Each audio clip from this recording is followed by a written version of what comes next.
Hello class 12th, welcome to Zenith Guru Pathshala. मैं हूं निकी पंडित and हम यहाँ पे कर रहे हैं केमिकल काइनेटिक के बेक एक्सरसाइज के questions and we are on question number 3.17। इसके पहले के जितने भी क्वेश्चंस हैं including back exercise, solved example and in text question, इन सब का सोल्यूशन आपको सेम प्लेलिस्ट में मिल जाएगा।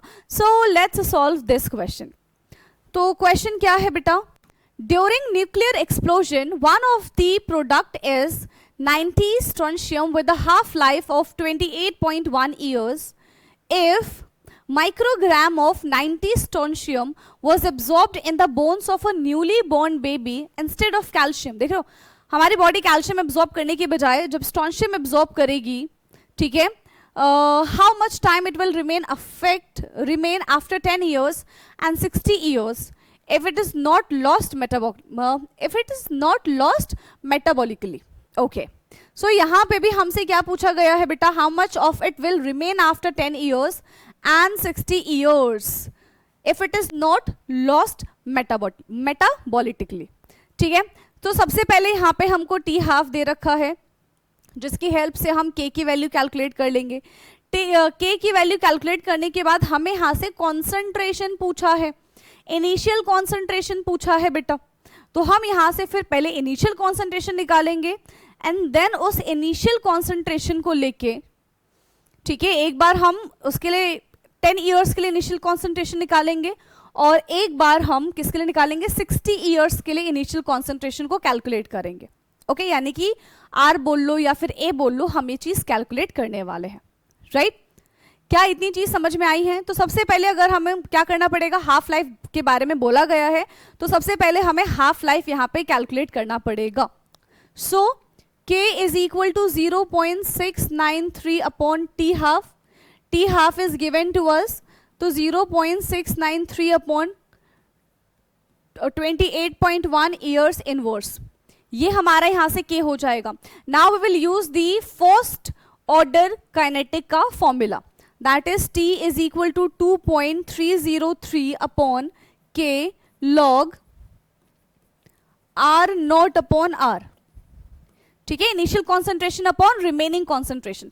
सबसे पहले हमें 10 इयर्स के बारे में बात करते हैं। ठीक है, तो 10 इज इक्वल टू 2.303, k की वैल्यू इज दिस, यानी कि 0.693 divided by 28.1 log initial concentration. यहां पे हम क्या मान के चलेंगे? इनिशियल कॉन्सेंट्रेशन बेटा हम यहां पे 1 मान रहे, ठीक है, एंड फाइनल कॉन्सेंट्रेशन R। इसको ऊपर लेके जाएंगे तो माइनस का लॉग बन जाएगा। 10 is equal to 2.303 divided by 0.693 divided by 28.1 and this is minus का लॉग R। ये ऊपर आ जाएगा तो कितना बन जाएगा? माइनस का लॉग R बन जाएगा। ठीक है, अब यहां से हमें माइनस का लॉग R यानी कि लॉग R कैलकुलेट कर दो। So log R is equal to कितना बन जाएगा? उधर जाएगा तो 10 into 0.693, 10 into 0.693 divided by 0.303 into 28.1 और इसका वाला माइनस बेटा यहां पर आ जाएगा। ठीक है, इसका वाला माइनस यहां पर आ जाएगा।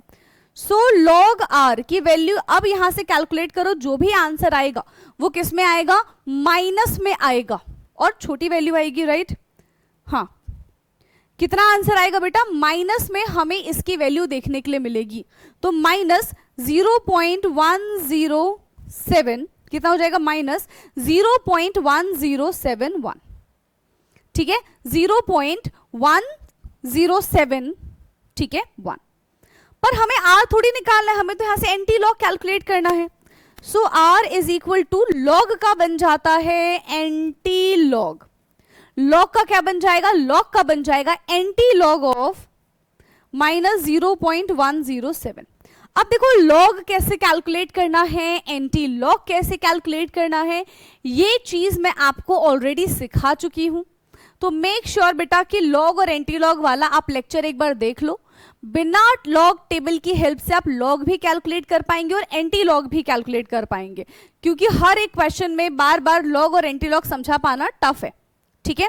अब यहां से जब आप एंटी लॉग को सॉल्व करेंगे तो आर की वैल्यू जो आपको मिलेगी, यानी कि कॉन्सेंट्रेशन जो आपको मिलेगा, दैट इज 0.7814 माइक्रोग्राम, ठीक है, 0.7814 microgram. This will remain after the 10 years, ठीक है, 10 साल तक ये रहेगा। अब बात करते हैं हम इसके बाद 60 years के बारे में। 10 years तक का हमारा कंप्लीट हो चुका है, 60 years के बारे में बात करेंगे, यानी कि अब हमारे पास टाइम कितना है, 60 साल है। We will use the same formula, t is equal to 2.303 upon, उल्टा हो गया है, ठीक है नहीं, और यहां पे हम k, चलो ठीक है, log a upon a not या फिर r अपॉन, ये r नॉट अपॉन r कर लो या फिर a नॉट अपॉन a कर लो, दोनों बात बराबर है, ठीक है।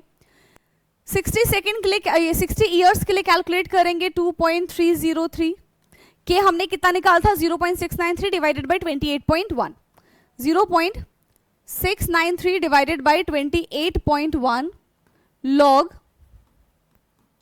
1 अपॉन a। तो a कैसे निकलेगा, फिर से 60 is equal to 2.303 upon 0.693 divided by 28.1 log a का कॉन्सेंट्रेशन वो भी माइनस में, ठीक है, ये उधर चला जाएगा।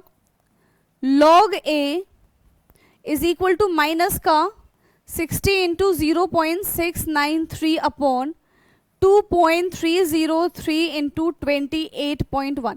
पूरा प्रोसीजर सेम है, ठीक है, पूरा का पूरा प्रोसीजर यहाँ पे सेम है, बस कैलकुलेशन अलग हो जाएगी, ठीक है। सो यहां से r और a is equal to anti log of, इसको सॉल्व करने के बाद जो आपकी वैल्यू आएगी दैट इज 0.6425, कितना आ जाएगा, 0.6425। अब बस आपको इसको सॉल्व करना है और आंसर माइक्रोग्राम में आएगा, ठीक है। ए की वैल्यू इसको सॉल्व करने के बाद मैं डायरेक्टली यहाँ पे आंसर लिख रही हूँ, आप प्लीज एक बार इसको सॉल्व कर लेना और जो भी मैं यहाँ पे आंसर लिखूंगी उससे एक बार मैच करके बताना कि क्या आपका आंसर वो आ रहा है या फिर नहीं आ रहा है, ठीक है। सो इसको सॉल्व करने के बाद बेटा हमारा आंसर क्या हो जाएगा, that is 0.2278 and this is microgram, 0.2278 microgram. तो यहां पे हमने दो वैल्यू निकाली है, one is for 10 years and another one is for 60 years, and दोनों के दोनों माइक्रोग्राम में ही आंसर आएंगे। कैलकुलेशन वाला पार्ट थोड़ा सा टफ है, कोशिश करना कि आप खुद से इसको एक बार सॉल्व करो एंड जो भी मैं यहाँ पे आंसर बता रही हूँ उसके साथ आप मैच करो। अगर पॉइंट से भी आगे पीछे होता है तो कोई बड़ी बात नहीं है, इतना एग्जाम में चल जाएगा आपका, बट ऐसा नहीं होना चाहिए कि अगर मेरी वैल्यू 0.2 आ रही है तो आपकी 2 पॉइंट समथिंग आ रही होगी, नहीं, ऐसा नहीं होना चाहिए, राइट। थोड़ा बहुत पॉइंट में आगे पीछे चल जाता है बट बहुत ज्यादा एरर नहीं होना चाहिए, क्लियर है। तो यहाँ पे देखो ये भी थोड़ा इजी था लेकिन calculation is quite tough, right. Calculation यहाँ पे टफ था, पहली चीज। दूसरी चीज कि यहाँ पे एंटी लॉग आ गया है। अब एंटी लॉग का कैसे सॉल्व करना है ऑलरेडी मैंने आपको बता दिया है, एक वीडियो बनाई है मैंने जिसमें लॉग और एंटी लॉग दोनों चीजें समझाई एक ही साथ, ठीक है। ओके, फटाफट से इस क्वेश्चन का आंसर का स्क्रीनशॉट लेंगे। ओके, डन है। चलिए नेक्स्ट क्वेश्चन बेटा अब हम करेंगे अपने नेक्स्ट क्लास में, and if you have any kind of doubt in this question you can just comment. Okay, thank you so much.